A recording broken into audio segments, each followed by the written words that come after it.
ओम शांति। आज सुबह मैं बैठा हुआ था और अचानक से मुझे इस सेशन को करने की प्रेरणा मिली और मैं इसीलिए इसको इमीडिएट इफेक्ट पर करने का प्लान किया। इसको आज ही करना चाहिए। कभी कभी क्या होता है, विचार जिस तीव्रता से आते हैं उस समय उनकी जो फील होती है ना, तो उसमें आप बहुत क्लोज फील करते हो। आपको लगता है कि ये जो विचार है ये बहुत एक अलग इंटेंसिटी पर है। और होता क्या है कि मेरे को बाबा की एक बात हमेशा याद रहती है कि जब कभी कोई शुभ कार्य करने का मन आए ना, तुरंत कर लो, और जब कुछ बुरा काम करने का मन करे तो पोस्टपोन करते रहो कि चलो अभी नहीं करेंगे, थोड़ा देर में। सो ये लाइफ को सुधारने का सबसे बेहतर तरीका है। हमेशा कोई भी अशुभ संकल्प है पोस्टपोन करो, कोई भी शुभ संकल्प है इमीडिएट एक्ट में लाओ। तो उससे क्या होगा, आपके शुभ कर्म करने की जो प्रैक्टिस है वो आपका संस्कार बन जाएगी, और जो अशुभ कार्य है उसे डिले करने से उसकी इंटेंसिटी लो हो जाएगी। और इससे फर्क क्या पड़ेगा आपके ऊपर कि बार बार श्रेष्ठ कर्म करते करते तो श्रेष्ठ कर्म में दो चीजें शामिल हो जाती है हमेशा। एक, श्रेष्ठ कर्म की वजह से प्रकृति को सदा मदद मिलती है, तो प्रकृति आपको दुआएं देती है। श्रेष्ठ कर्म करने से आपकी खुद की शारीरिक प्रकृति को मदद मिलती है, तो वो आपको दुआएं देती है। और दूसरा, श्रेष्ठ कर्म जिनके प्रति किया जाता है उनके सुख देता है, तो उनकी भी आपको दुआ मिलती है। तो इसीलिए कहा जाता है कि शुभ व श्रेष्ठ संकल्प आए उसको इमीडिएट इफेक्ट पर अप्लाई कर दो, वो हमेशा आपको सुख देगा। और अगर आपने ऐसा नहीं किया तो क्या होगा, धीरे धीरे शुभ संकल्प हो या अशुभ संकल्प हो, जैसे ही आप उसे कुछ देर तक अप्लाई नहीं करोगे वो अपनी इंटेंसिटी लूज करता जाएगा। आज जब मैं सुबह बैठा, मैं आपको बहुत गहरी बातें बताने वाला हूँ। ये सेशन ना आपके जीवन भर के दुखों से खुद को संभालने की चाबी साबित हो सकता है। कितनी भी सिचुएशन से क्यों ना आए, एक तरीके से ये सेशन आपको आपकी काउंसलिंग करने में बहुत मदद कर सकता है ना, at the time of situations. बहुत प्रैक्टिकलिटी से तो मेरे को 3 पॉइंट टच हुए आज सुबह जब मैं बैठा था। पहला पॉइंट था कि भाई एक्सपेक्टेशन से एक्सेप्टेंस तक, एक्सपेक्टेशंस से एक्सेप्टेंस तक, जो कि हमने टॉपिक भी रखा। दूसरी लाइन थी उसके अंदर, दुखों से सुखों की यात्रा। एक्सपेक्टेशंस में दुखी दुखी और एक्सेप्टेंस में सदा सुख है। और यही मैं आपको लॉजिक देने वाला हूं कि कैसे, प्रैक्टिकल लॉजिक्स, आपको खुद लगेगा ये कितनी प्रैक्टिकल कंडीशंस। और तीसरा जो टॉपिक टच हुआ, the journey from attachment to detachment. Attachment बहुत सबको रहता ही रहता, लेकिन सवाल ये है कि मैं डिटैचमेंट तक कैसे जा सकता। मेरी यात्रा अटैचमेंट से डिटैचमेंट ही कैसे, क्योंकि पावर कभी अटैचमेंट में नहीं है, पावर डिटैचमेंट में। आज मैं आपको ये भी लॉजिक के थ्रू बताने वाला हूं कि पावर डिटैचमेंट में क्यों है, और अगर आप डिटैचमेंट में जाते हो तो कैसे आपको खुद ही इतनी पावर्स मिल जाती हैं कि आपको ना चाहते हुए भी सबका कॉपरेशन ऑटोमेटिक मिलेगा, आपको कॉपरेशन मांगना तक नहीं पड़ेगा। मैंने उसके लिए अपने खुद के बहुत सारे अनुभवों को इकट्ठा किया, क्योंकि परमात्मा के महावाक्यों में एक बड़ी बढ़िया बात आती है। चाहे ये ऐसा सेशन है, इसे आप किसी को भी भेज सकते हो दुनिया में, चाहे कोई नया व्यक्ति है, चाहे कोई इसे बिजनेस कर रहा है, चाहे कोई प्रोफेशनल है। ये सेशन ऐसा होने वाला है कि जो हर किसी को एक प्रैक्टिकल रियलिस्टिक, है ना, पाथ दे सके। बहुत कुछ लिखा है मैंने, आज कोशिश करूंगा कि आपके साथ सब कुछ डिस्कस कर सकूं। इसलिए कहानी किस्सों की बात नहीं होगी इसमें, ये पूरा का पूरा सेशन, है ना। वैसे भी मेरे पास कहानी किस्से बहुत कम होते हैं, लेकिन फिर भी ये है कि आज बिल्कुल ही नहीं होंगे ना कोई स्टोरी होगी ना कुछ होगा, लेकिन हाँ स्टेटमेंट बहुत होंगे जो शायद आपको बहुत मदद कर सकते हैं अगर आप उनको रियलाइज करें। तो मैंने सबसे पहली चीज सोची कि भाई एक्सपेक्टेशंस की जर्नी में जब मैं सोचता रहा था इस बात को लेकर के, तो मुझे क्यों ये संकल्प आया कि भाई मेरे को लगा मेरे को सबके लिए सोचना है, चाहे कोई स्टूडेंट है, चाहे टीनेजर है ना, चाहे बुजुर्ग है ना, चाहे हाउसवाइफ है, चाहे प्रोफेशनल्स हैं, कोई भी कैटेगरी क्यों ना हो। तो मैंने हर एक के हिसाब से सोचा कि भाई हर कोई क्या कर रहा है, एक चीज कॉमन है हम सब के बीच। यहाँ पर भी हम सब लगभग बैठे हैं, मैं देख रहा हूँ यहाँ दुकान करने वाले लोग भी बैठे हैं, स्टूडेंट भी बैठे हैं, प्रोफेशन करने वाले बैठे हैं, कॉर्पोरेट वाले बैठे हैं, हाउसवाइफ बैठे हैं, बुजुर्ग बैठे हैं, सब तरह के बैठे हैं। भले यहाँ पे 30 हैं अभी, और इन 30 में हर प्रकार के लोग बैठे हुए हैं, जैसा कि मैं अभी तक देख पा रहा हूँ, है ना। अब सवाल ये है, जब हर प्रकार के लोग बैठे हैं, इसका मतलब मेरे सामने हर प्रकार का इमोशन बैठा हुआ है। समझना आप, मेरे पास हर प्रकार का इमोशन बैठा हुआ है। मेरे पास लॉजिकल इमोशन भी बैठा हुआ है ना। इस समय पर बहुत इमोशनल इमोशन भी बैठा हुआ होगा यहाँ पर, बहुत ज्यादा, है ना। कोई बहुत भक्ति भाव वाला बैठा हुआ होगा। तो हर तरह का, है ना, हर तरह के लोग मेरे पास बैठे हुए हैं। आप में से है ना ऐसे ही है ना आप सब? आप मानते हो इस बात को कि अगर यहाँ पे 30-32 लोग बैठे हैं तो ये 30-32 टाइप में पूरी दुनिया कवर हो जाएगी। मैं आपको इतना ही बता दूं, इन 30-32 टाइप से ज्यादा बाहर नहीं है दुनिया। ये समझ लो ये होल वर्ल्ड बैठा हुआ है आप। और समझ लो अगर आप 30-32 ने हाँ में हाँ मिला दी, आप 30-32 ने ये कह दिया कि हाँ यस बिल्कुल जो आप कह रहे हो यही राइट है, समझ लो पूरे संसार ने हाँ में हाँ मिला दी आज। This is the whole idea. इसीलिए मैं इसको पहले यूट्यूब पे नहीं लेना चाहता था कि वहां के मैं पढ़ना पाऊं, यहाँ की मैं चैट भी पढ़ना चाहता हूँ, आपका आई कांटेक्ट देना चाहता हूँ। इसलिए वीडियो खोलकर बैठेंगे तो बहुत अच्छा होगा, मेरा और आपका एक एनर्जी एक्सचेंज होगा। और कहीं ना कहीं आज हम बहुत प्रैक्टिकलिटी पे सीखेंगे चीजों को लेकर के, है ना। तो हम जो बात कर रहे हैं, अब हम इमोशंस की बात पे लेकर के चलना स्टार्ट करते हैं नाउ। तो पहली चीज जो मेरे को समझ में आई कि भाई सारे इमोशंस में एक चीज कॉमन है कि जिसके भी इमोशन है वो किसके लिए है। तो अभी मैं थोड़ा बोर्ड पे आ जाता हूं आप सबके लिए कि जितने भी इमोशंस हैं अपना डायरी पर अपने पास रखें, खूब लिखना पड़ेगा आपको। आप सबके जो इमोशंस हैं वो एक ही चीज के लिए है, जिसका नाम एक्शन,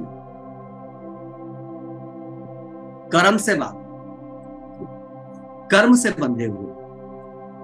और क्योंकि जो कर्म है, एक्सपेक्टेशन, अगर कर्म नहीं है तो एक्सपेक्टेशंस भी नहीं है। हाँ कि ना?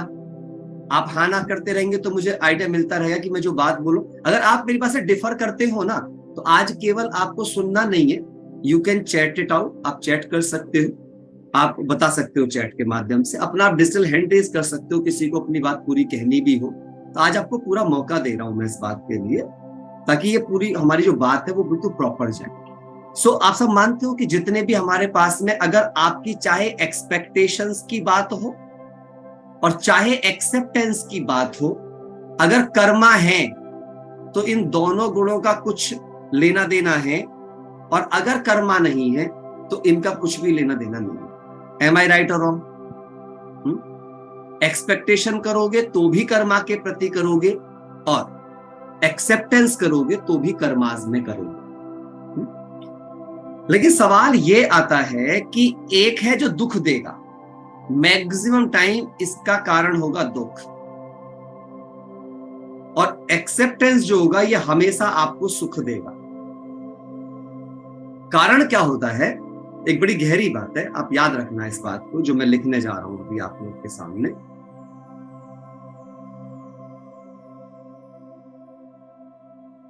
जो हमारे पास में एक्सपेक्टेशंस होती हैं, कोई भी एक्सपेक्टेशन क्यों ना हो आपकी लाइफ में, अपनी आप नंबर ऑफ एक्सपेक्टेशंस को कभी भी लिख लेना। चाहे वो, देखिए, एक्सपेक्टेशन आपकी 4 जगह से होंगी, आप लिख लीजिए। पहली, आपसे, आपको हमेशा अपने आप से एक्सपेक्टेशंस होंगी। फिर आपको अदर्स से एक्सपेक्टेशंस होंगी, दूसरे लोगों से होंगी। दूसरे में सब आ जाएंगे, चाहे वो फैमिली हैं, चाहे फ्रेंड्स हैं, चाहे रिलेटिव्स हैं, चाहे आपके कोवर्कर हैं, को एजुकेटर हैं, गवर्नमेंट है, जो भी है, आपकी सोसाइटी है, व्हाटएवर, अदर्स में सब आ जाएंगे। तीसरा, आपको नेचर, है ना, प्रकृति से आपको एक्सपेक्टेशंस होती है। और चौथी, आपको गॉड से एक्सपेक्टेशंस होती है। इन 4 के अलावा आप कभी चेक करना आप जरा मुझे हाथ उठा करके सब मैं सामने लाता हूँ बोर्ड उठा करके, आप एग्री है इस बात से? इस चार के अलावा किसी के सामने कुछ हो तो मुझे बता सकते हो आप, if you have any other thing, है ना? तो जब मैंने विचार करके देखा तो इन चार के अलावा मुझे कुछ नजर नहीं आया कि कोई और दुनिया ऐसी हो सकती है जिसके बारे में कुछ एक्सपेक्टेशंस मैं क्रिएट करूं। ये चार ही जगह हैं जिसपे हमारी एक्सपेक्टेशंस चलती हैं, और हर जगह पर एक्सपेक्टेशन के बिहाइंड क्या चीज छिपी हुई होती है वो बड़ी गहरी बात समझने की है। क्या? जब मैंने इसको भी रियलाइज किया तो मुझे बात पता चली कि इन चारों से मेरी जो एक्सपेक्टेशन है उसका जो एम है थोड़ा बुरा लग सकता है आपको, लेकिन कोई बात नहीं, लगे तो थोड़ा सा जागरूक भी करेगा आपको। एक ही चीज होती है, स्वार्थ। जितनी जब भी आप एक्सपेक्टेशन जोन में होते हो तो ये स्वार्थवश होते हो आप, और स्वार्थ में भी क्या चीज आपका होता है, उसका नाम होता है कंफर्ट। आप चेक कर लेना, कंफर्ट। और ये कंफर्ट दो स्तर पर होता है आपका। एक स्तर पे होता है इंटेंशन के स्तर पर, यानी कि आप इनसाइड कह सकते हो, आंतरिक कंफर्ट आप चाहते हो, मन का, विचारों का, अंदर कंफर्ट होता है। और दूसरा आपका होता है एक्सटर्नल, एक्सटर्नल कंफर्ट, यानी दिखने वाला। एक इनविजिबल, एक विजिबल, दो कंफर्ट की आपकी चाहना होती है आपकी एक्सपेक्टेशन में। एम आई राइट और रॉन्ग? आप इस बात को स्वीकार करते या नहीं करते? जब भी आप किसी को काम सौंपते हो तो आपका पहले मन होता है कि आपके मन के अनुरूप काम हो जाए ना, देन यू फील कंफर्ट, आपको अच्छा लगेगा, यू फील गुड। और दूसरा क्या होगा कि काम अच्छा हो जाएगा तो आपको बाहर का एक दिखने वाला थोड़ा सा आपका सम्मान हो जाएगा और आपको बाहर का आराम मिलेगा। दो चीज समझना आप इसमें, मेंटल आप कहीं ना कहीं सुख महसूस करोगे और एक्सटर्नल आप कंफर्ट, आराम फील करोगे। ये दो चीजों के बारे में आपकी चीज चलती है जब भी आपकी एक्सपेक्टेशन होती है। अच्छा, इनमें खास बात इतनी लिंकिंग होती है कि इन दो में से अगर एक भी मिसिंग है आपके पास, ध्यान समझिएगा, इन दो में से एक भी मिसिंग है तो फिर आपकी तीसरी काम शुरू हो जाती है और उसका नाम होता है शिकायत। हाँ या ना? इनमें से जौन सी भी चीज कम हुई, चाहे एक्सटर्नल कंफर्ट ना मिला हो आपको, मतलब दिखने वाला रिजल्ट ना मिला हो आपको, चाहे आपको अंदर का सेटिस्फेक्शन ना मिला हो, एक जो आपकी डेफिनेशन ऑफ राइट में फिक्स होता था, अगर आपका काम वैसा नहीं हुआ जैसा कि आपने एक्सपेक्ट किया था अपनी अंदर की एक्सपेक्टेशंस में, पहली बात, और दूसरा उसका वैसा नहीं दिखा जैसा आपने विजन किया था अपने मन के अंदर, इन दो में से किसी में भी अंतर आया तो वो अंतर क्या कर देगा, अब आपको शिकायत के जोन में ले जाएगा, कंप्लेन जोन में ले जाएगा, और कंप्लेन फिर आपको क्रिटिसिज्म के जोन में ले जाएगा।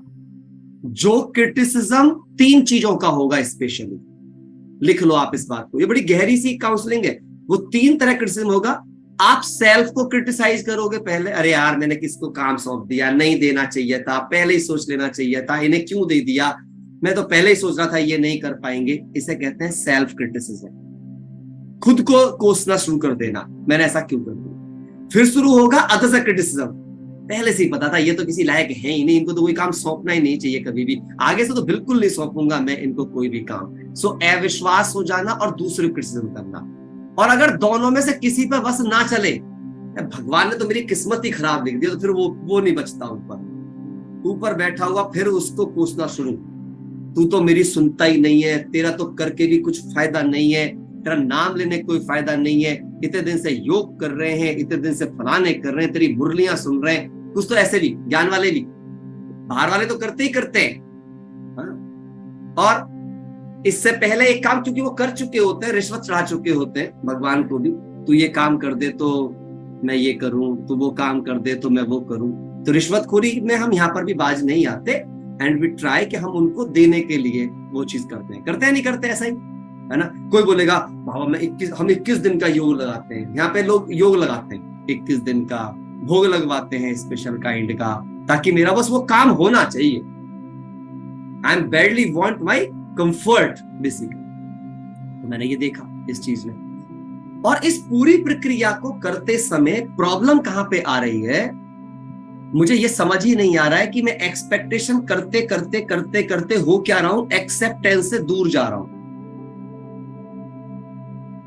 लिख लो आप, जितनी एक्सपेक्टेशन बढ़ेगी उतनी आपकी पावर ऑफ एक्सेप्टेंस घटेगी। आया ना? चेक कर लो, है ना? एक बात और लिखना आप, सबसे बड़ी बात, एक्सपेक्टेशन का हमेशा एक लक्ष्य होता है, जो कि मैं अभी पहली बात में बताया, खुद का कंफर्ट और दूसरों का डिस्कंफर्ट। ये अंदर में होता भले ही नहीं है, मतलब हम ऐसा नहीं है कि जानबूझकर डिस्कंफर्ट, लेकिन है तो डिस्कंफर्ट। भाई अब बताओ, मेरे कंफर्ट का किसी को ध्यान रखना है तो उसे तो डिस्कंफर्ट होना पड़ेगा ना। मेरे पेट की भूख मिटाने के लिए मेरी माँ को तो डिस्कंफर्टेबल होना पड़ेगा ना, या किसी के युगल है तो वाइफ को डिस्कंफर्टेबल होना पड़ेगा ना, किसी बहन को, मतलब क्योंकि आदेशात्मक है ना, घर में खाना बहन ही बनाएगी जी, है ना? काम पे ऐसी ऐसी चीजें हैं हम सबके अंदर में। कहने का अर्थ क्या है, कोई भी चीजों को, तो पहली चीज तो इस पे हमें अपने आप का ध्यान देना।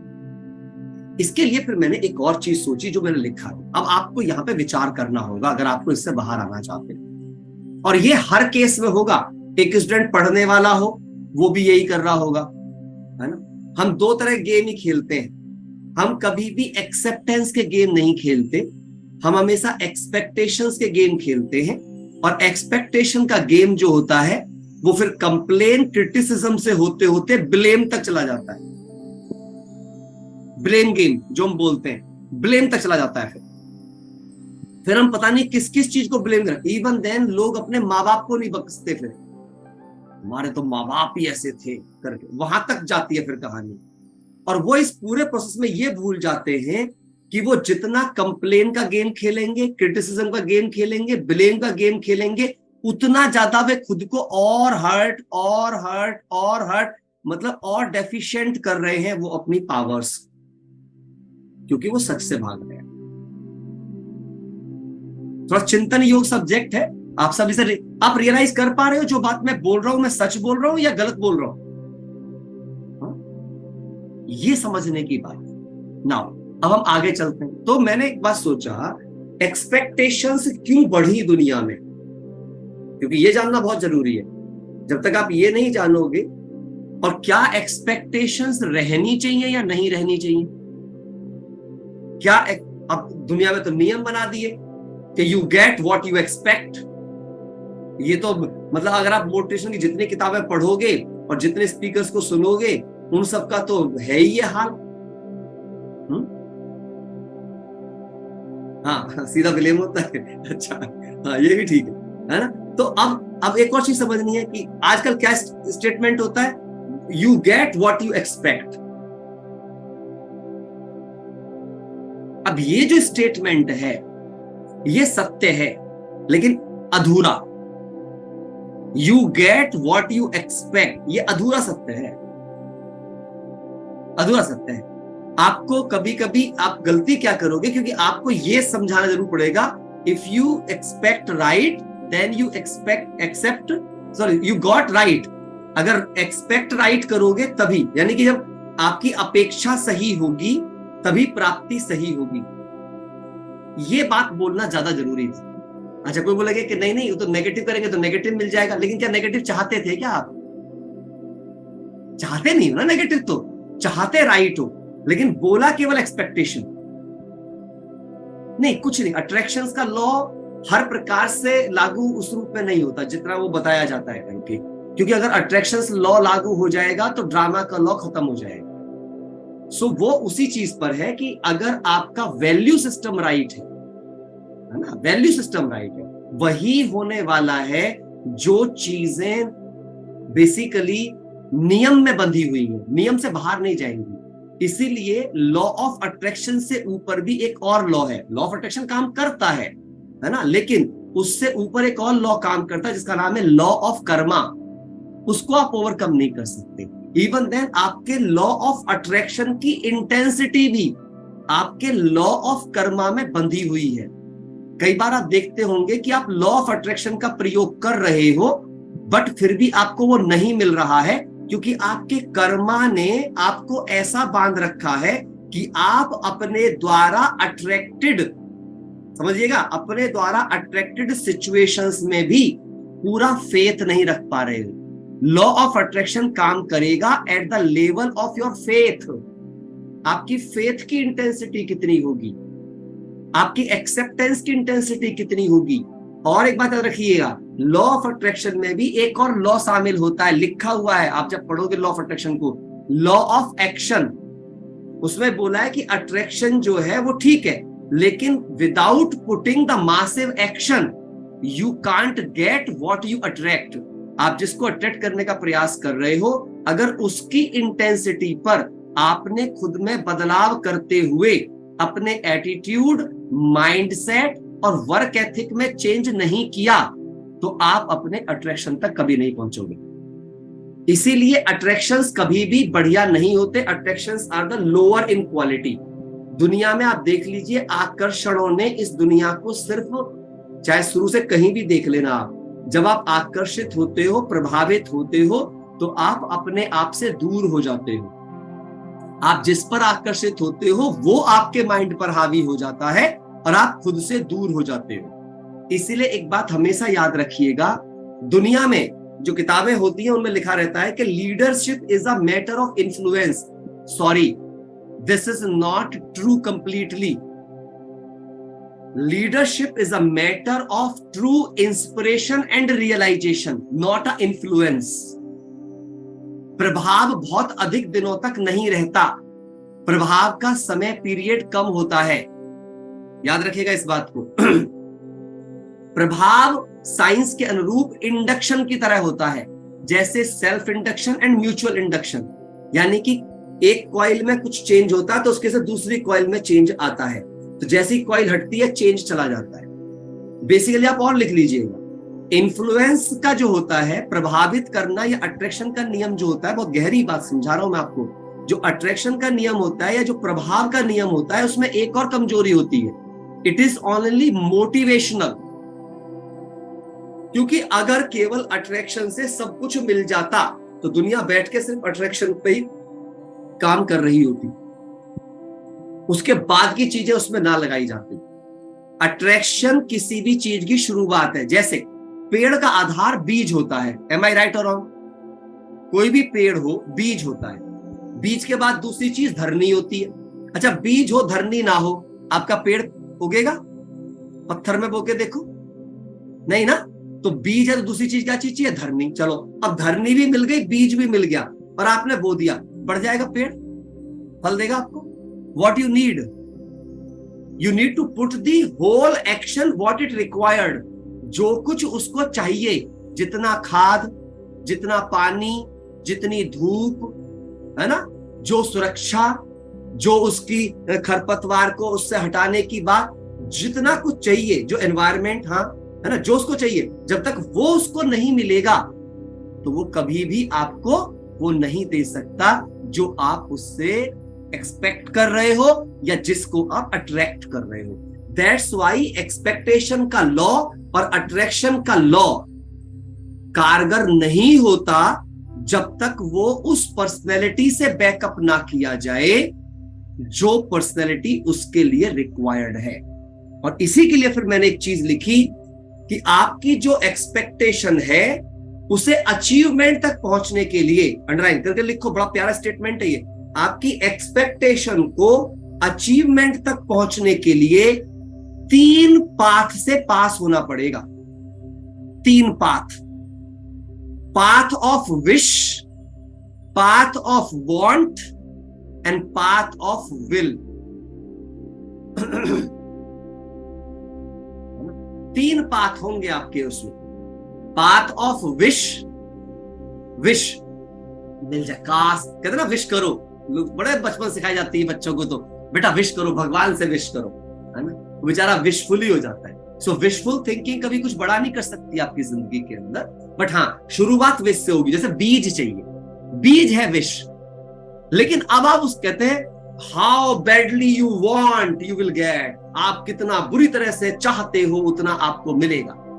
तो अब क्या होगा, जब आपकी विश की स्टेज को आप खाद पानी दोगे, उसका ध्यान करोगे, अब वो वांटिंग में कन्वर्ट होगा। नहीं यार, चाहिए अब ये। एक था कि मिल जाए तो विश होती है, मिल जाए तो ठीक, नहीं मिले तो ठीक। वांटिंग होती है, नहीं चाहिए चाहिए चाहिए। लेकिन वांटिंग में भी एक वीकनेस होती है। वांटिंग में वीकनेस क्या होती है? खुद में परिवर्तन ना करने की वीकनेस। वांटिंग वाला जो व्यक्ति होता है वो ये चाहता है मेहनत कम प्राप्ति ज्यादा।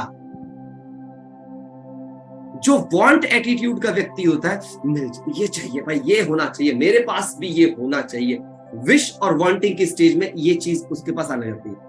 लेकिन जो तीसरी स्थिति विल की होती है, वो बोलता है चैलेंजेस डजंट मैटर, ये चाहिए तो ये चाहिए।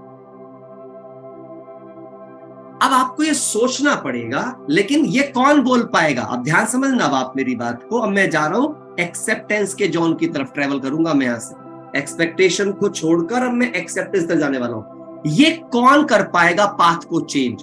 कौन है जो विश से वांट पे जाएगा? कौन है जो वांट से विल पे जाएगा? और ये हर क्षेत्र के लिए होगा। अगर आप इस ज्ञान मार्ग पर हैं तो हम बोलते हैं ब्रह्मा बाबा मम्मा को फॉलो करो। भैया शब्दों से नहीं होते वो फॉलो। आपको, आप उनको, एक बात और रखना, आप दुनिया में किसी के एक्शन को कॉपी करके वो नहीं बन सकते जो वो है। लिख लो आप बड़ा बड़ा करके। आप इंटेंशन, एटीट्यूड, माइंडसेट और वर्क एथिक्स लिख लो, ये 4 बात। इंटेंशन, एटीट्यूड, माइंडसेट और वर्क एथिक्स, ये 4 चीज को जो फॉलो करेगा, जो इनको कॉपी कर पाया, उसे एक्शन कॉपी करने की जरूरत ही नहीं पड़ेगी। लोग बोलेंगे भाई ये तो बिल्कुल वैसे ही काम करता है जैसे वे करते हैं। You do not need to follow the copy of anybody's actions. हम गलती क्या कर, कर्मों को ध्यान से लिख लेना, बड़ी बात है, कर्मों को कॉपी करने वाले बंदर होते हैं, नकलची बंदर। और बंदर कभी मंदिर लायक नहीं बनते। बंदर कभी मंदिर लायक नहीं बनते। मंदिर लायक बनने के लिए you need to be original. मुझे किसी की कॉपी नहीं बनना है, मुझे मैं रहना है। बट मुझे क्या समझना है? How they think. मुझे उनका इंटेंशन समझना है, मुझे उनका एटीट्यूड समझना है, मुझे वो वर्क एथिक्स समझने हैं कि उनके वर्क एथिक्स क्या हैं, और मुझे वो माइंडसेट पकड़ना है कि वे जब निर्णय लेते हैं तो वो किन बातों का ध्यान रखते हैं। So if you want to copy the successful people, अगर आप सफल लोगों को कुछ सीखना चाहते हो तो ये मत सीखो। लिख लो बड़ा बड़ा करके लिखो अपनी डायरियों में। दुनिया में किसी से भी ये मत सीखो कि उसने क्या पाया। अगर कुछ सीखना चाहते हो तो ये सीखो उन्होंने उसे पाने के लिए क्या क्या किया और कैसे किया। What they do, how they do. Am I right or wrong? मेरी बात आप तक पहुंच रही है? मैं जो बात कह रहा हूं आपको ये समझना इंपॉर्टेंट है। और ये करने के लिए आपको क्या करना पड़ेगा? उस तक जाने के लिए क्या करना पड़ेगा? अब आपको जाना पड़ेगा एक्सेप्टेंस के जोन में। लिख लो आप। नाउ अगर आप एक्सेप्टेंस जोन में नहीं हो, ना आप कभी एक्सपेक्टेशन से बाहर आओगे और ना ही कभी आप अपनी एक्सपेक्टेशंस को पूरा कर पाओगे। क्यों नहीं कर पाओगे? क्योंकि जब अभी मैंने आपसे बात करी उसमें 2 चीजों की आवश्यकता पड़ने वाली है। सबसे मेन जो आपको पड़ेगी, है ना, विश से वांट की तरफ जाने के लिए, सारे दुखों को मिटाने के लिए, आपको अपनी किसी को फील करने के लिए, विजुअलाइज करने के लिए जो आपको सबसे चीज करनी पड़ेगी, you need to realize and analyze 2 things, strength and weaknesses। पूरी ईमानदारी से, झूठा दिखावा नहीं, मुझ में क्या क्या कमियां हैं, मुझ में क्या क्या कमियां हैं और मेरी क्या क्या मजबूतियां हैं। इन दोनों बातों को मुझे पूरी तरह से इन डिटेल, ये भी लिख लो आप, इन डिटेल आपको अपनी, और इसमें 2 बातों में याद रखना है, अपनी कमजोरियों की वकालत नहीं करना और अपनी अच्छाइयों का अहम नहीं करना। ये 2 बातों को बहुत ध्यान रखना है, क्योंकि याद रखना अच्छाई में अहम आते ही वो कमजोरी में बदल जाएगा और कमजोरी की वकालत करते ही वो आपकी पर्सनैलिटी बन जाएगी। गहरी बात है ये। जो भी व्यक्ति अपनी कमजोरी का पक्ष लेता है, वो कमजोरी उसके जीवन में घर करके बैठ जाती है। कुछ लोग अपनी ना ना ये कारण था ना, अब आपको नहीं पता ना हमारी सिचुएशन क्या है। तो क्या आपको वो सिचुएशन परमानेंट करनी है अपनी जिंदगी में? अगर सिचुएशन परमानेंट करनी है तो कमजोरी की वकालत करो, और अगर सिचुएशन से बाहर आना है तो अपनी स्ट्रेंथ पे काम करो और कमजोरी की वकालत बंद कर दो। बड़ी डीप चीज है। देखो ये सब चीजें चिंतन से आएंगी। ये मैंने कहीं से कुछ, मैं आपको इतना और बता रहा हूं, भले ही चीजें पढ़ी बहुत कुछ है, लेकिन ये मैंने आज टोटल का टोटल सब कुछ लिखा है, पूरे अपने खुद के नोट्स किए हैं बैठ कर। सुबह से ये चिंतन चल रहा था, और इसीलिए मुझे लगा कि बहुत ही इंटेंसिटी का और बहुत ही प्यारा चिंतन आ रहा है निकल करके, तो मुझे ये सबको जरूर बताना चाहिए। प्रॉब्लम कहां पे आती है, दिक्कत कहां पे आती है, बहुत गहरी बात समझना आप। जब आप एक्सेप्टेंस के जोन में होते हो, in the zone of acceptance में होते हो, तो और आप कैसे पहचानोगे कि आप एक्सेप्टेंस के जोन में हो? तो लिख लो आप, सबसे पहली पहचान, ये सिम्टम्स है एक्सेप्टेंस वाले व्यक्ति के, नहीं तो आप एक्सेप्टेंस में नहीं हो। एक्सेप्टेंस वाला व्यक्ति यानी कि स्वीकार करने की शक्ति वाला व्यक्ति, जो स्वीकार कर रहा है, वो कभी भी अपनी कमियों की किसी भी कीमत पर वकालत नहीं करेगा, पूरी जिम्मेदारी से स्वीकार करेगा, पूरी जिम्मेदारी से। दूसरा, कभी भी वो अपने गुणों को अपना अचीवमेंट नहीं समझेगा, ईश्वर की देन समझेगा, ईश्वर की देन समझेगा उसको, नहीं तो उसमें अहम पैदा होगा। जो चीज को आप ईश्वर की देन नहीं समझोगे वो आपका अहम बन जाएगी। इसलिए आपने दुनिया में भी देखा होगा, लोग बोलते हैं by the grace of God, by the grace of God. ये जो वर्ड जो इस्तेमाल किया जाता है, इसका मतलब भी ये है कि वे भी ये मानते हैं कि भगवान की कृपा से, उनके द्वारा चीजों करने के लिए।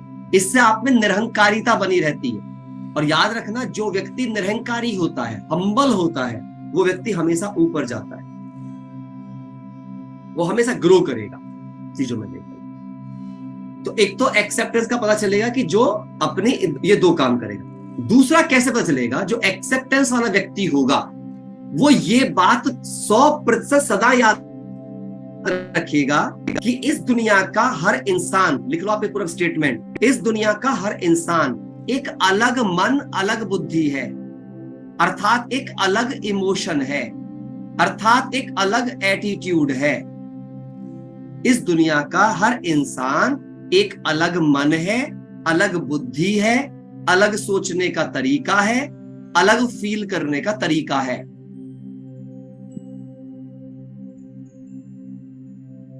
और जब उसकी इतनी सारी चीजें अलग हैं, और मुझे यह पता है कि कर्म करने में इन्हीं चीजों का योगदान है, तो इसका अर्थ साफ हो गया कि जब वो करेगा तो वो अपनी इन्हीं चीजों को यूज करके करेगा, और ये उसकी मुझसे अलग है। तो ये तो डेफिनेट बात है कि उसके कर्म करने का पैटर्न और मेरे कर्म करने का पैटर्न अलग अलग रहने वाला है। तो मुझे सबसे पहले किसी के भी पैटर्न्स में इन्वॉल्व नहीं होना। लाइफ में लोगों के पैटर्न्स चेंज करने की कोशिश कभी मत करो, वरना जिंदगी में सब रिश्ते बिगड़ जाएंगे आपके। दुनिया में किसी के भी पैटर्न्स को अपने जैसा बनाने का प्रयास नहीं करना चाहिए। एक बात और बताऊं, एक सिद्धांत होता है, क्योंकि मैं खुद एक बिजनेस ऑफ नेट डिस्ट्रीब्यूशन में हूं, तो वहां पर एक सिद्धांत फॉलो होता है, power of duplication. Power of duplication का ये बिल्कुल मतलब नहीं है कि आप हमारी तरह काम करो, नहीं। पावर ऑफ डुप्लीकेशन का मतलब है उन सिद्धांतों पर काम करो जिन सिद्धांतों से काम होगा। सिद्धांत दो प्रकार के होते हैं, एक कल्चरल सिद्धांत होते हैं, एक यूनिवर्सल सिद्धांत होते हैं। कल्चरल सिद्धांत वेरी करते हैं, यूनिवर्सल सिद्धांत कभी वेरी नहीं करते। इसीलिए हमें यूनिवर्सल सिद्धांतों को फॉलो करने की प्रेरणा देना चाहिए, ना कि कल्चरल सिद्धांतों को।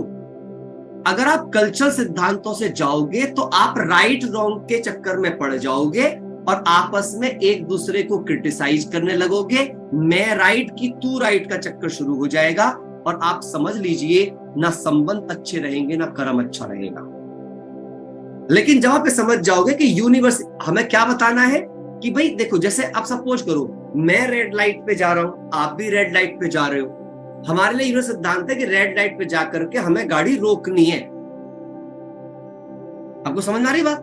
तो हर एक को क्या करनी है, वो पैटर्न अलग अलग हो सकता है। कोई लाइन से बाहर जाके रोक ले, कोई बिल्कुल व्हाइट लाइन के बिल्कुल पास जाके रोक ले, कोई पीछे रोक ले, कोई थोड़ा साइड पर। रेड लाइट पे वो रुकेगा। मकसद था कि वो वहां पे एक्सीडेंट ना हो, और वो रेड लाइट पे रुक गया तो एक्सीडेंट नहीं होगा। लेकिन हाँ, कोई लाइन में रुकेगा, कोई थोड़ा लाइन से हो सकता है थोड़ा सा बाहर आ जाए, उसकी नई ड्राइविंग हो सकती है। तो मुझे वहां पर ये एक्सेप्ट करना है कि उसने अपनी समझ से, उसने अपनी शक्ति से बेस्ट किया है।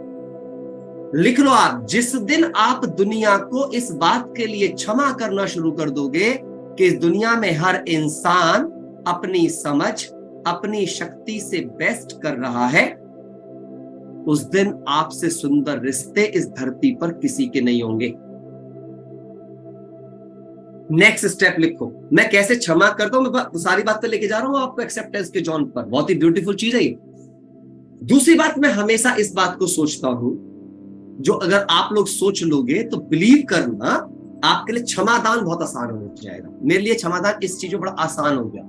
मैं हमेशा सोचता हूं कि जो ये व्यक्ति कर्म कर रहा होगा बेचारा, इस समय पे जब इसने कर्म किया होगा सुनकर के भी, तो इसने अपनी इज्जत बढ़ाने के लिए ये कर्म किया होगा या अपनी इज्जत बिगाड़ने के लिए। आप जब कोई कर्म करते हो तो अपनी इज्जत बढ़ाने के लिए या इज्जत बिगाड़ने के लिए? बढ़ाने के लिए। तो सामने वाले ने जब कर्म लिया होगा बेचारे ने, और उसने अपनी समझ शक्ति लगाई होगी, तो उसने ही बढ़ानी चाहिए होगी। अब वो कर्म वैसा नहीं हुआ जैसा कि उसको आपने एक्सपेक्ट किया था या जैसा आप उसमें चाहते थे रिजल्ट के रूप में, लेकिन इससे वो व्यक्ति तो गलत नहीं हो जाता ना। उसने अपना जो वो बेस्ट कर सकता किया ना। तो मैंने गलती कहां कर दी? मैंने गलती ये कर दी कि मैंने केवल रिजल्ट से उस व्यक्ति के कर्म को तोलकर उसके कर्म का महत्व कम कर दिया और रिजल्ट का महत्व बढ़ा दिया, और जो गॉडली प्रिंसिपल के खिलाफ हो गया। गॉडली प्रिंसिपल श्रीमद् भागवत गीता में क्या लिखा है? हे अर्जुन, तू सिर्फ कर्म कर, फल की इच्छा मत कर।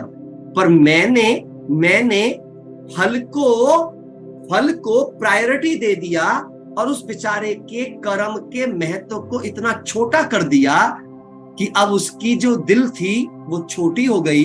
और मैंने दूसरा नियम वायलेट कर दिया गीता का। गीता में लिखा हुआ है, दुनिया का सबसे बड़ा पुण्य है किसी का साहस बढ़ाना, और दुनिया का सबसे बड़ा पाप है किसी का साहस तोड़ना।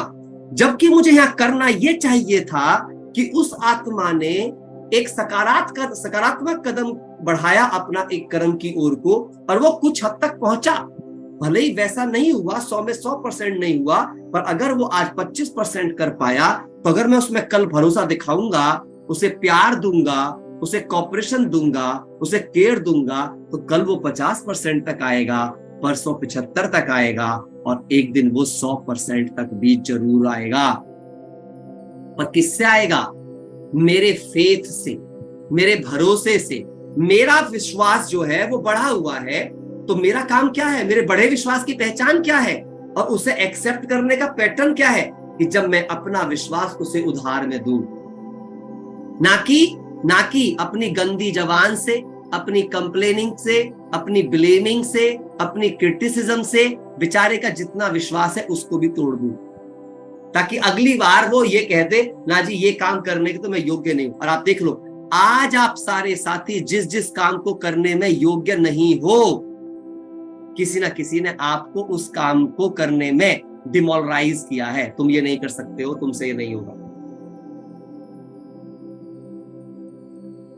एक किताब है what to say when you talk to yourself, by doctor Shad Helmstetter. वो एक बात बोलते हैं बड़ी गहरी, एक बच्चा अपनी 18 साल की उम्र तक 1,48,000 बार ना सुन चुका होता है। माँ कहते नहीं तेरे से नहीं होगा, रहने दे। पापा भी अरे तू छोड़, ये वाला काम तेरे से नहीं होगा, नहीं तुम उठ नहीं सकते हो, नहीं तुम सुबह सुबह तुम बिल्कुल नहीं उठ सकते हो, अच्छा तुम वहां जाने से नहीं वहां तो जाओगे तो तुम्हारा वो काम होगा ही नहीं। इतने ना, इतने अविश्वास parents, media, teachers, colleagues, everybody's कैसे करेगा भाई? सो आपको समझना पड़ेगा। अच्छा अब एक और चीज यहां पे समझनी पड़ेगी एक्सेप्टेंस तक जाने के लिए। तो मैं क्या काम करता हूं? मैं सबसे पहले करता हूं नहीं भाई, उस बंदे ने अपनी इज्जत बनाने के लिए अपना बेस्ट दिया है, और मैं भी जब कुछ करता हूं तो मैं सिर्फ अपना बेस्ट ही देता हूं। अच्छा एक बात सोचिए, आपने किसी दूसरे की एक्सपेक्टेशन के अनुरूप अपना बेस्ट दिया हो, लेकिन उसकी एक्सपेक्टेशन के हिसाब से वो ना हुआ हो, तो आप उससे क्या उम्मीद करते हो?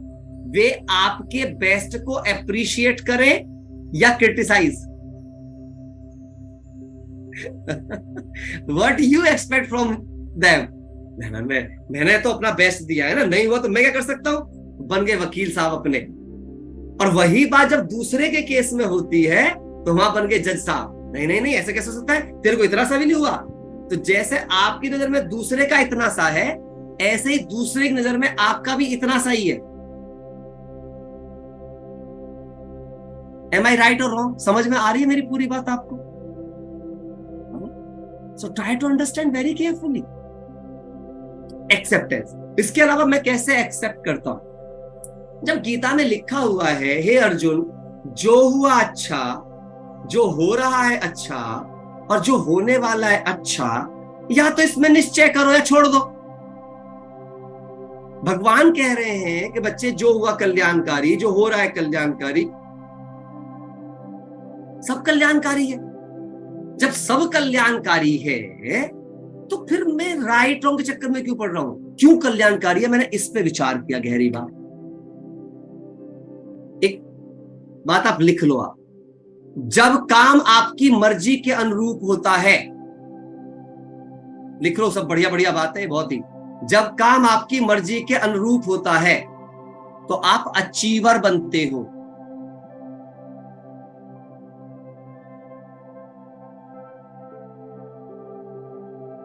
और जब आपकी मर्जी के विपरीत होता है तो आप चरित्रवान।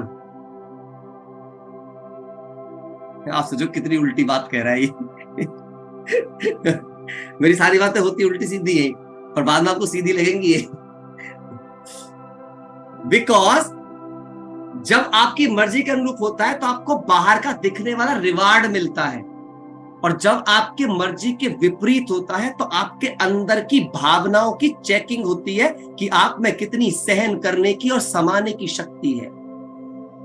दुनिया में महान लोग वो नहीं बनते जो सफलता प्राप्त करते हैं, दुनिया में महान लोग वो बनते हैं जो अपनी असफलता को हैंडल करना जानते हैं।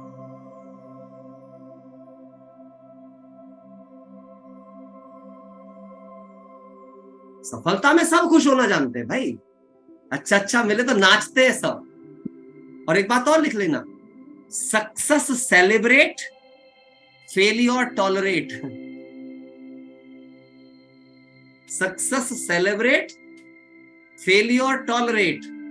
तो सहनशीलता तभी बढ़ेगी जब असफलताओं में खुश होना जानेंगे। और टॉलरेट भी दो प्रकार का होता है, मजबूरी से और मजबूती से। मजबूर इंसान जब टॉलरेट करता है तो पीड़ा उसके चेहरे पर दिखती है,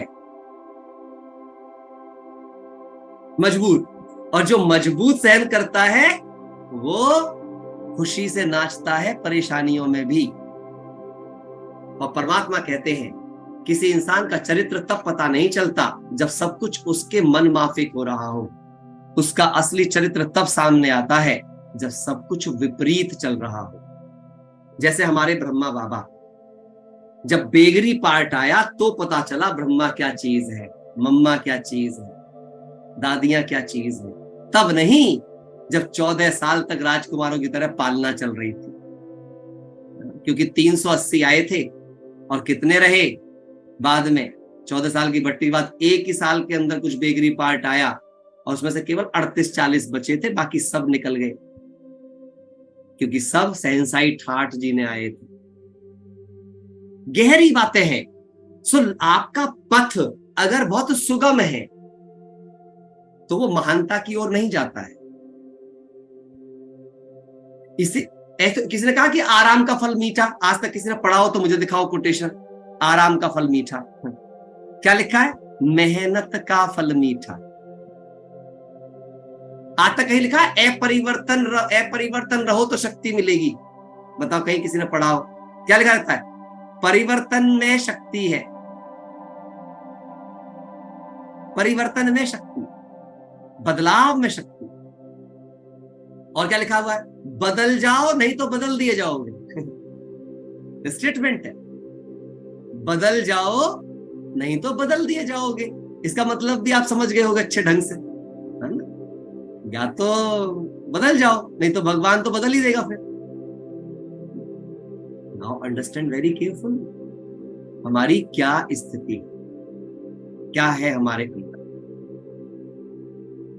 मेरी पूरी बात पहुंच रही है आप तक, जो मैं कहना चाह रहा हूं? नाउ अब एक और चीज आगे बढ़ते हैं।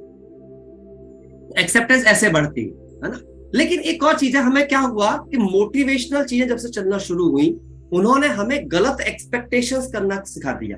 एक्चुअली प्रॉब्लम एक्सपेक्टेशन में भी नहीं थी, आज मैं आपको बता दूं। दुख एक्सपेक्टेशन में है, लेकिन wrong expectations, wrong patterns of expectations. कैसे? क्या कहा जाता है मोटिवेशनल सेमिनारों में? आप जो चाहे सो कर सकते हो। सुना है सबने? नहीं सुना? क्या बैठे हैं ना सब? नहीं सुना? सुना सबने? आप जो चाहे सो कर सकते हो, आप चाहो तो कुछ भी कर सकते हो। इससे बड़ा झूठ कुछ हो नहीं सकता इस धरती के ऊपर। The biggest lie of the planet कि आप जो चाहे सो कर सकते हैं। आप बताना, जितने भी लोकसभा में एमपी बैठे हुए सब प्रधानमंत्री बनना चाहते हैं, सब बन जाएंगे? जितने भी विधानसभा में चुन के एमएलए जाते हैं, सबके सब चीफ मिनिस्टर बनना चाहते हैं, बन जाएंगे? जितने बच्चे आईएएस एकेडमी में तैयारी करने जाते हैं, सबके सब आईएएस बन के निकल जाएंगे? जितने लोग किसी बिजनेस में कदम रखते हैं, सबके सब टॉप मोस्ट बिजनेस टाइकून बन जाएंगे? What is this foolishness? आप जो चाहे सो कर सकते हो। सो ये इसमें कभी विश्वास मत करना। जब भी कोई बोले अरे तुम चाहो तो सब कुछ कर सकते हो, सॉरी, मैं नहीं बोलता किसी को तुम जो चाहे सो कर सकते हो। मैं बोलता हूं पहले तुम ये बताओ तुम हो क्या चीज, तब मैं बताऊंगा कि तुम क्या कर सकते हो। अब किसी की जेब में 10 रुपए आप उसे कह लो तू मर्सिडीज चला सकता है, पागल है। दिमाग में फोड़ा हुआ है। इस तरह की बातें करके हम लोगों को वर्गला करके क्या कर रहे हैं? बहुत लोगों के इमोशन से प्ले कर रहे हैं। उनको पता ही नहीं, कहते नहीं हम तो साहस बढ़ा रहे हैं। साहस में कुछ लोग निकल जाएंगे, कुछ लोग रह जाएंगे। सॉरी, साहस भी जेन्युइनली बढ़ाना चाहिए। उससे क्या होता है, व्यक्ति फिर वो करने के लायक होता क्या है कि वो उन सपनों में खो जाता है जिनके वो योग्य नहीं होता खुद को एनालाइज करे बगैर। फिर वो उसके लायक भी नहीं बचता जहां के वो लायक होता है। किसी व्यक्ति को ये बताओ कि तुम वो पा सकते हो, लेकिन उसको ये भी बताओ कि वो पाने की कीमत क्या है, और तब उससे पूछो कि क्या तुम्हारी इंटेंसिटी, इंटेंशन और कैपेसिटी है टू रीच देयर। तो मैंने यहां पे एक बात लिखी है, इसको थोड़ा सा ध्यान दीजिएगा जरूर। कभी भी लाइफ में अगर आप अपने आप से भी कभी ओवर एक्सपेक्टेशंस करना बंद कर दो। दूसरों के कहने से ऐसे मोटिवेशन से मत चले जाओ। कोई भी आपको कितना भी वो चीज करे, पहले खुद को एनालाइज करो, पहले खुद की चार्टिंग करो। किस किस लेवल पे चार्टिंग करनी है मैंने वो भी लिखा है, जो मैं आपको बता देता हूं कि बेसिकली अपने आप को किस किस लेवल पे चेक करो।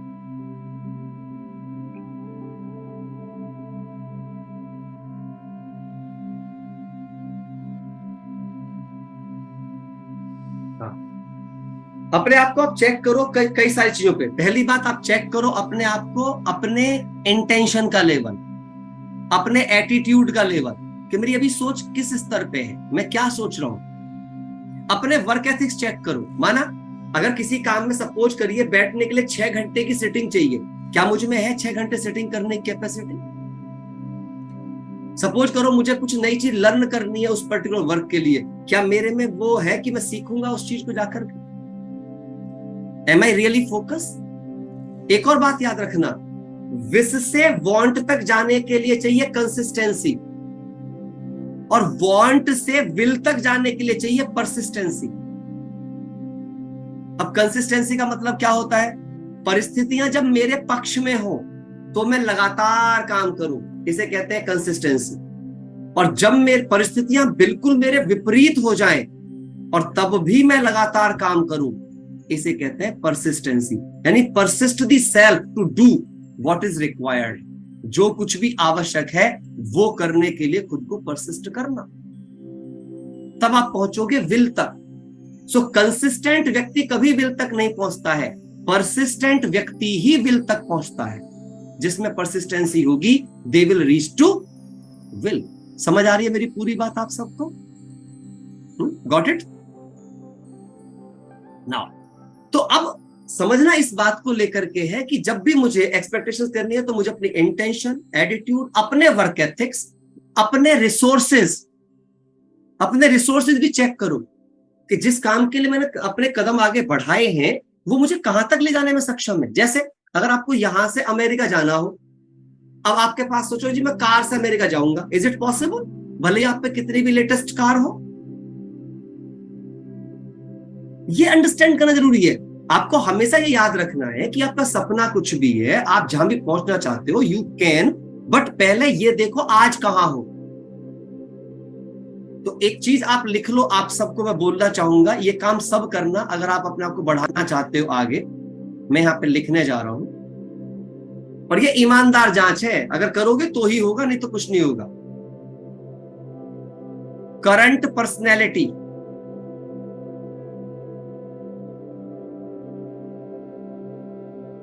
हिंदी में बता देता हूं, आज का आपका व्यक्तित्व है, करंट में आप कैसे हो। और करंट में आप कैसे हो, अपनी बॉडी की बात मत करना, बॉडी की हेल्थ की बात जरूर करना, क्योंकि बॉडी की हेल्थ की रिक्वायरमेंट पड़ेगी, लेकिन ज्यादा किस चीज की बात होनी है करंट पर्सनैलिटी में? पर्सनैलिटी का मतलब होता है, याद रखना, मैं पहले बता चुका हूं, ability of a person, ability of a person, that is called personality.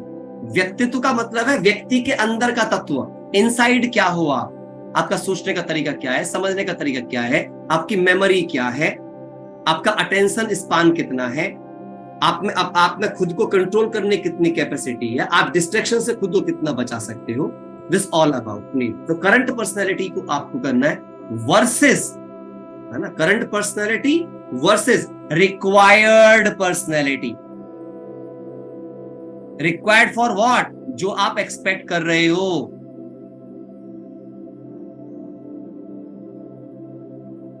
अगर आपने अपनी आज की पर्सनैलिटी और रिक्वायर्ड पर्सनैलिटी दोनों को राइटली एनालाइज नहीं किया, और याद रखिएगा ये एनालाइज करोगे कैसे, इसका भी पैटर्न बता देता हूं मैं आपको। इसका पैटर्न ये है, पहले तो खुद करो दोनों को, उसके बाद उस व्यक्ति के साथ बैठकर करो जिसकी रिक्वायर्ड पर्सनैलिटी वैसी हो जैसी उस काम के लिए जरूरी है, अर्थात जो उस लक्ष्य को प्राप्त कर चुका हो। उस व्यक्ति के साथ बैठकर फिर उससे पूछो कि मुझे क्या क्या करना पड़ेगा, और फिर अपने इंटरनल सिस्टम को चेक करो, am I ready to do what they suggest, अर्थात मेंटोरशिप। जिस फील्ड के जिस मेंटोर को आप चूज कर रहे हो, उस मेंटोर के साथ बैठ करके इसके ऊपर विचार करो। Am I right or wrong? पहुंच रही है मेरी बात आप सब तक या नहीं पहुंच रही? समझ गए ना पूरी बात? जैसे अगर मुझे ज्ञान मार्ग पर भी दादियों जैसा बनना है, बड़ों जैसा बनना है, या मुझे ब्रह्मा जैसा बनना है, तो पहले ब्रह्मा को पढ़ तो लो ढंग से, चीज क्या है ब्रह्मा, मम्मा चीज क्या है, और फिर अपनी खुद के हालात तो देख लो आज के, आप कितनी देर बैठ पाते हो, क्या क्या कर पाते हो। आज बाबा ने, आज के महावाक्य थे, मुरली भगवान ने बोला कि ब्रह्मा बाबा ने कभी भी किसी लोक लाज की परवाह नहीं की, लेकिन आपने अगली लाइन ही देखी मुरली में क्या बोल दिया, नहीं फिर भी जो बाकी कोई है तो राय लेके करना, क्योंकि सबकी सिचुएशन अलग अलग होती है। सॉरी,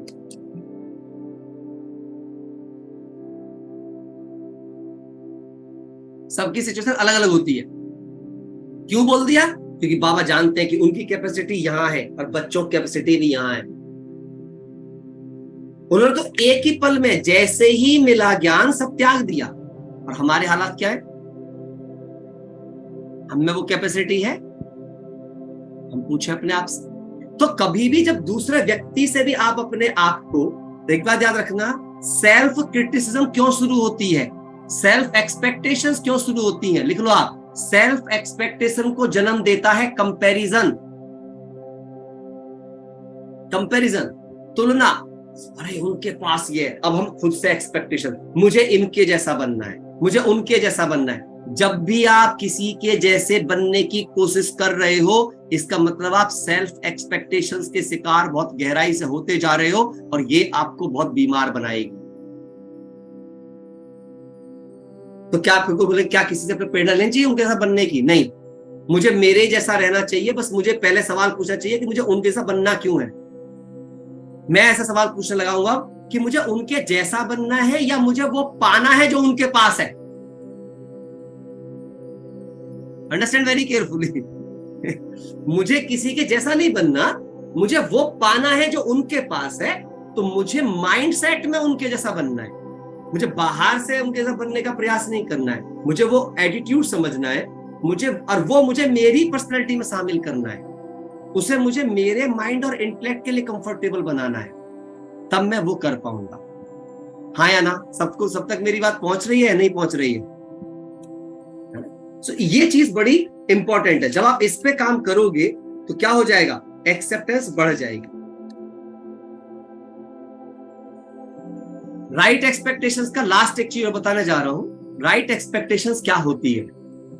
चाहे सेल्फ से, लिख लो, ये चारों के लिए सत्य रहेगी। चाहे सेल्फ से, चाहे अदर्स से, चाहे नेचर से, चाहे गॉड से, किसी से भी आपको एक्सपेक्टेशंस करनी हो तो तीन चीज पर विशेष ध्यान देना: इंटरेस्ट, एलिजिबिलिटी, कम्युनिकेशन। सपोज आप मेरे से कुछ भी एक्सपेक्ट कर रहे हो, पूछ लो क्या मेरा इंटरेस्ट है आपकी एक्सपेक्टेशन में। दूसरा, चेक कर लो क्या मैं रियल में उतना एलिजिबल हूं हर लेवल पे। Intention, attitude, mindset, work ethic, communication, doability, क्या मैं उस योग्य हूं। और तीसरा, क्या आपने एग्जैक्टली मुझे वो कम्युनिकेट कर दिया है जो आपको एग्जैक्टली चाहिए। तीन बात। अब बोलोगे ये बात नेचर पे कैसे लागू होती है, ये बात गॉड पे कैसे लागू होती है? उन पे भी लागू होती है। अब आप सोचो, आप पाप की डिमांड कर रहे हो कुछ, तो क्या भगवान का इंटरेस्ट होगा आपको पाप की चीज देने में? क्या भगवान का इंटरेस्ट होगा आपको देवीमान की चीजें देने में? और मैं बता दूं, अगर भगवान इच्छा मात्र अविद्या बनाने के लिए आया तो क्या इच्छा पूर्ति करेगा भगवान? ना, भगवान कभी इच्छा पूर्ति नहीं करेगा। भगवान इच्छाओं को पूरा करने के लिए आपको तैयार करेगा, क्योंकि आपको तो उसी चक्रव्यूह में रहना है। लेकिन वो इच्छा पूर्ति करके पक्षपात नहीं कर सकता। वो नहीं कर सकता कि आपने घर मांगा तो घर दे दिया, गाड़ी मांगी तो गाड़ी दे ना। वो घर गाड़ी घोड़े नहीं देगा, पर वो घर गाड़ी घोड़े कमाने की समझ और शक्ति दे देगा आपको, इंटेंशन एंड एटीट्यूड दे देगा आपको कि कैसे कमा सकते। और उसे कमाने के दो तरीके हैं, एक है रॉन्ग वे से कमाना, एक है राइट वे से कमाना। राइट वे क्या होता है, रॉन्ग वे क्या होता है? लिख लो आप, राइट वे वो होता है जो तीन नियमों का पालन करता हो। ये बड़ी गहरी बातें हैं, पुण्य समझना है तो। तीन: सामाजिक नियम, संवैधानिक नियम, आध्यात्मिक नियम। जो तीनों नियमों को पालन करके कमाया गया वो सदा सुख देगा आपको, वो राइट वे है। और जो इन तीनों में से किसी की भी अवहेलना कर दी फिर भी सामाजिक की चल जाएगी, लेकिन संवैधानिक और आध्यात्मिक नियम, ये दो की अवहेलना नहीं चलेगी। समाज तो क्योंकि वैसा बन जाता है जैसा हम चाहते हैं, समाज अच्छे बुरे हो सकते हैं, लेकिन संविधान बाउंड टू फॉलो, अध्यात्म बाउंड टू फॉलो, ये दोनों नियम अवहेलना नहीं होने चाहिए।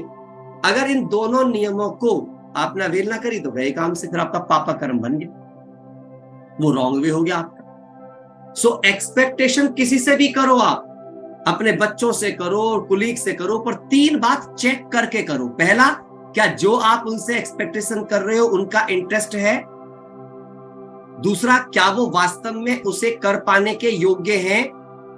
और तीसरा, क्या वो वही समझे हैं जो आप उन्हें समझाना चाहते थे? और क्या वो आपकी एक्सपेक्टेशन को बिल्कुल वैसा ही विजुअलाइज एंड कम्युनिकेट कर पा रहे हैं जैसा आप चाहते हैं? और जब तक ऐसा ना हो तो उन पर कार्य सौंप कर आराम से ना बैठ जाएं, नहीं तो बाद में आपका आराम हराम होने वाला है। बाद में फिर आप प्रभावित होने वाले हो, रोने वाले हो, कंप्लेन करने वाले हो, क्रिटिसिज्म करने वाले हो, ब्लेम देने वाले हो। तो बाद में उस प्रक्रिया से गुजरने से अच्छा है पहले ये 3 प्रक्रिया से जो गुजर जाएगा, बाद में फिर वो उन प्रक्रियाओं से नहीं गुजरेगा। और ये होता है रियल एक्सेप्टेंस। अच्छा, इसमें एक और चीज लास्ट बोलूंगा आपसे। सामने वाले को आपने काम सौंपा और आपको पता है कि उसका माइंड, उसका इंटेलेक्ट अलग है और वो अलग इंटेंसिटी पे काम करेगा, भले ही मैंने सब कुछ कम्युनिकेट किया है, बट फिर भी कुछ चेंजेस होंगे। तो वहीं पे मुझे सीखना है एक्सेप्टेंस और एडजस्टमेंट। क्यों? मुझे हमेशा एक बात याद रखना, इंसानों और संबंधों को चीजों से ऊपर रखना, प्राप्तियों से ऊपर रखना। संबंध की ऊर्जा लास्ट में आपके एक बार के लिए रिजल्ट काम नहीं आएंगे, पर आपका परिवार तब भी काम आएगा जब रिजल्ट नहीं होगा। आपके लोग, आपके दोस्त तब भी काम आएंगे जब कोई नहीं होगा। इसलिए क्षमा का गुण सबसे महान बनाता है।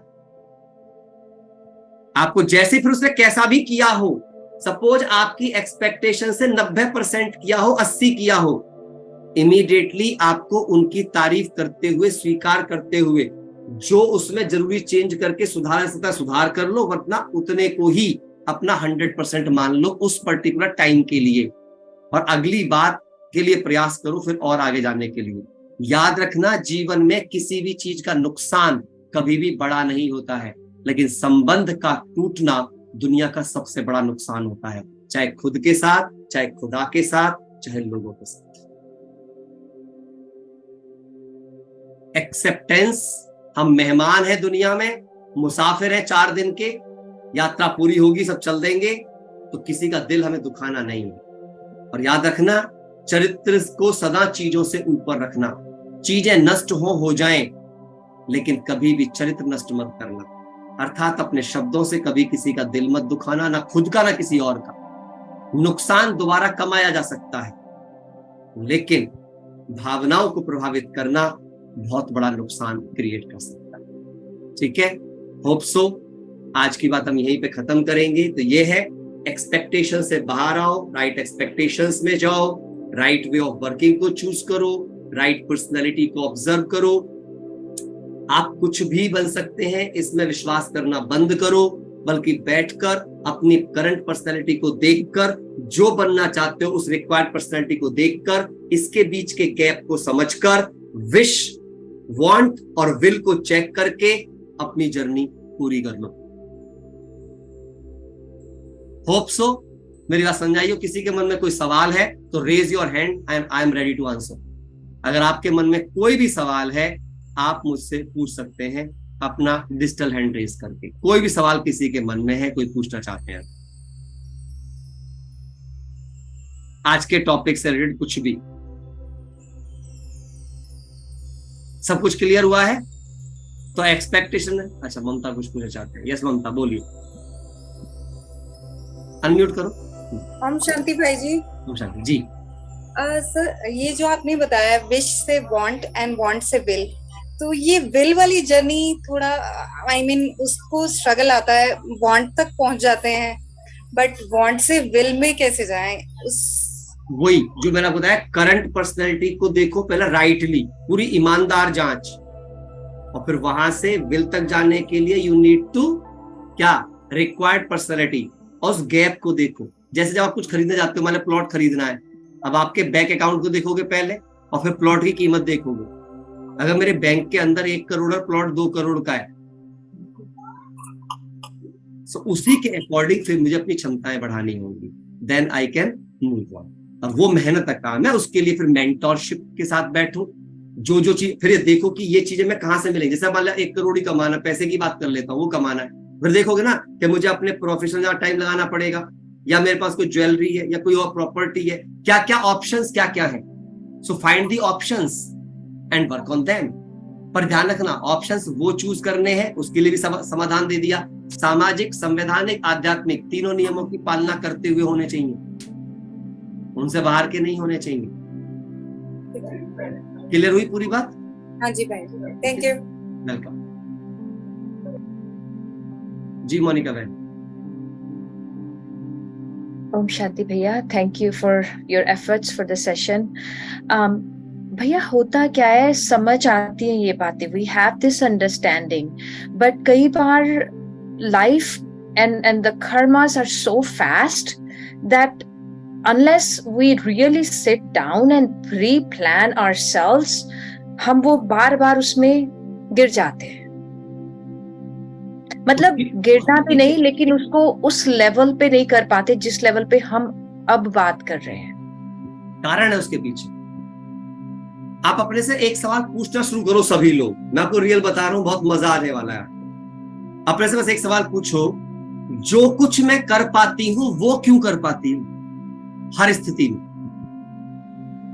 उसका जवाब आपको मिलेगा, मैं बता देता हूं पहले से। उसके हर फायदे और हर नुकसान को मैंने अच्छे से समझ लिया है।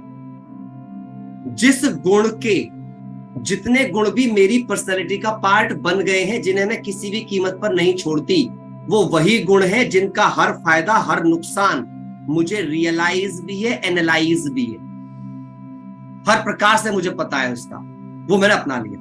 और जिस गुण को मैं अपना नहीं पा रही हूं या जिसमें मैं गिर जा रही हूं, इसका मतलब वो मैंने केवल सुना है, समझा नहीं है, रियलाइज नहीं किया है उसे।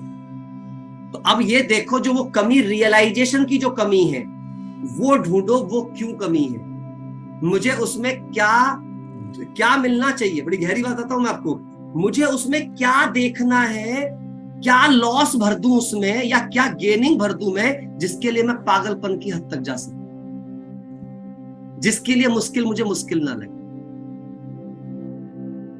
मैं आपको रियल बता रहा हूं। देखिए, अब मैं आपको कोई चीज आसान नहीं बनाऊंगा। एक और गहरी बात बताता हूं, है ना, मैं कोई चीज आसान नहीं बनाने वाला हूं आपके लिए। आप सोचो कि मेरे से आसान बने ना, क्योंकि आसान कामों के बड़े रिजल्ट नहीं होते, बड़े रिजल्ट मुश्किल कामों के ही होते हैं। बस मैं आपको क्या बताने की कोशिश कर रहा हूं, यदि मेंटल टफनेस ले आओगे तो हर मुश्किल मन में आसान हो जाएगी। मुश्किल मुश्किल लगना बंद रहेगी, मुश्किल, पर मुझे मुश्किल नहीं लगेगी। और उसके लिए मुझे एक ही फॉर्मूला है, 1 पॉइंट फॉर्मूला है, सब करके देख लेना। जो गुण आप अपना नहीं पा रहे हो, उस गुण की डेप्थ नहीं जानते आप। अब वो जानने की मेहनत करो, ये अपनी अपनी यात्रा है कि किस हद तक जानोगे। वहां पे आप कह सकते हो कि अब आपके ऊपर, आप सोचो, जैसा आपने बोला कि कर्मा पीछे आ जाते हैं, कर्मा आड़े आ रहे हैं, तो मुझे अपने से पूछना है, मुझे कर्मा को ओवरकम करना है या कर्मा को सरेंडर? और फिर तीसरा सवाल पूछ लो अपने आप से, अगर मैंने कर्मा को सरेंडर किया तो मेरी लाइफ ब्यूटीफुल होने वाली है, या कर्मा को ओवरकम करूं तो ब्यूटीफुल होने वाली है? सो लाइफ में खुद की काउंसलिंग करना सीखो हर पॉइंट पे, तब आप बाहर निकलोगे, नहीं तो कभी बाहर नहीं निकलोगे। इसीलिए बाबा हमें सुबह प्रिपेयर करते हैं, सो वी गो प्रिपेयर्ड। अभी बाबा ने आज भी कहा कि कवच लेके चलो। सो वो अगर प्रिपरेशन नहीं है तो then we are gonna fall. इसलिए हर गुण पे बहुत गहराई से काम करो। अब आप देखो ना, अच्छा अब बताओ, आपने कभी एक्सपेक्टेशंस और एक्सेप्टेंस को सबसे पहले इस रूप में सोचा किसी ने? लेकिन आज एक नया रूप सामने आ रहा है उस चीज का। कहां जा रही है, कितनी जा रही है, किस लेवल तक जा रही है, कैसे वो उस चीज में जाएगी। अभी भी इसकी इतनी डेप्थ है, मैंने तो 5-6 पेज के नोट्स बना रखे हैं, मैं तो कुछ अभी बोल भी नहीं पाया, कितनी सारी चीज तो ऐसी है। लेकिन मैं आपको रियल बताऊं कि बहुत कुछ है। और जब वो समझ आ जाता है ना, क्यों आज हर बात में हल्कापन रहता है, इसी वजह से हल्कापन है। मेरे को तो बिल्कुल क्लियर है भाई, life is so cool, so beautiful, so, मतलब बता नहीं सकता मैं आप उसको लेकर, it can't express in words. अंदर बाहर एक होने का प्रयास करो, इनसाइड आउट। डर नहीं निकलेंगे, जीवन कभी नहीं सुधरेगा। जी श्वेता बहन, आपने भी हाथ उठाया था। मेरा क्वेश्चन लगभग पूछ लिया। Actually I am not able to maintain the consistency या परसिस्टेंसी भी मैंने किया, पर फिर वो किया तो, मगर कुछ जब बहुत डिफिकल्ट सिचुएशन आने लगी तो लीव होने लगा वो चीज। वही यही चीज है। देखो, होगा, आप जो कह रही हो राइट है, हम कई बार गिरेंगे, क्योंकि जर्नी का नाम ही ये है, हमें उन राहों पर चलना है जहां गिरना और संभलना है। गिरेंगे ही, वही सोचे मैं चलता ही रहूं, पहलवानी चल रही है, एक ही पहलवान घूंसे मारता रहे, इट्स नॉट पॉसिबल। लेकिन सवाल ये है कि मैंने दूसरे पहलवान से चोट खाकर पहलवानी करना छोड़ दिया, या मैंने अपनी पहलवानी में और प्रैक्टिस को बढ़ा दिया। विजेता वो नहीं बनता जो केवल विजय का स्वाद चखता है, विजेता वो बनता है जो अपनी हार के बाद भी खड़ा होना जानता है। इसलिए परसिस्टेंसी जो की है ना, आज ये मत देखो कि मैं कर नहीं पाई, यहां जाके टूट गई। पहले ये पूछो, पहले तो 0 लेवल पे थी, अब मैं 1 नंबर तो चढ़ी होंगी, 2 नंबर तो चढ़ी होंगी, 3 नंबर तो चढ़ी होंगी, तो पॉजिटिव 3 हो गया ना। अभी तक खाता 0 पे था, आज 3 रुपए तो जमा हो गए। अगली बार मैं और मेहनत करके 4 तक तो पहुंचूंगी।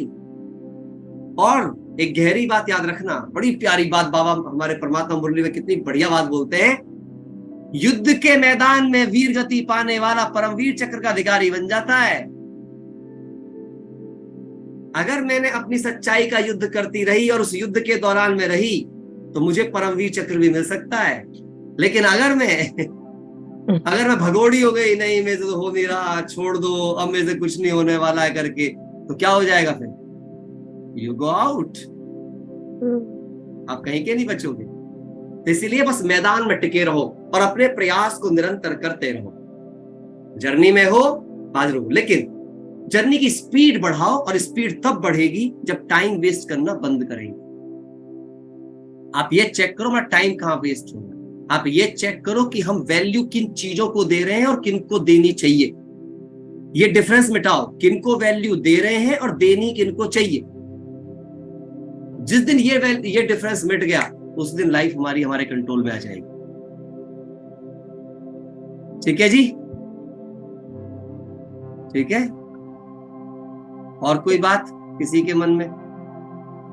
चलिए, तो सभी 1 मिनट डीप साइलेंस में बैठेंगे, है ना। उस परमात्मा को शुक्रिया करें कि उन्होंने आज हमें सद्बुद्धि दी, शक्ति दी।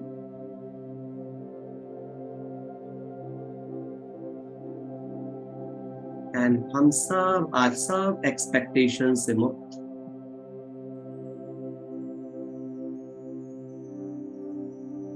एक्सेप्टेंस की शक्ति से भरपूर,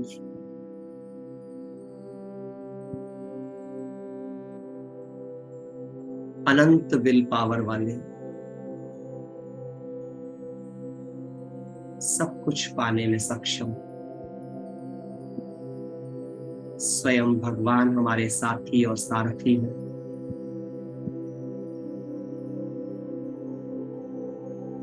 और मैं उनकी मदद से अपनी हर कमी कमजोरी को मिटाकर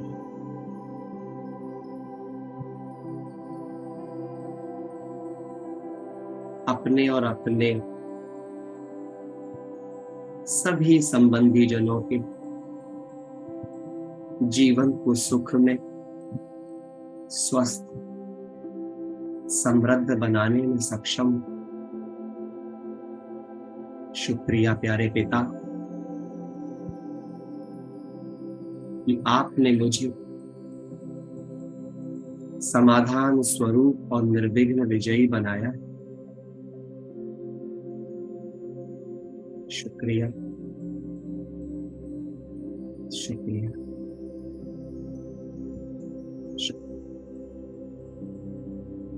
Okay, take care.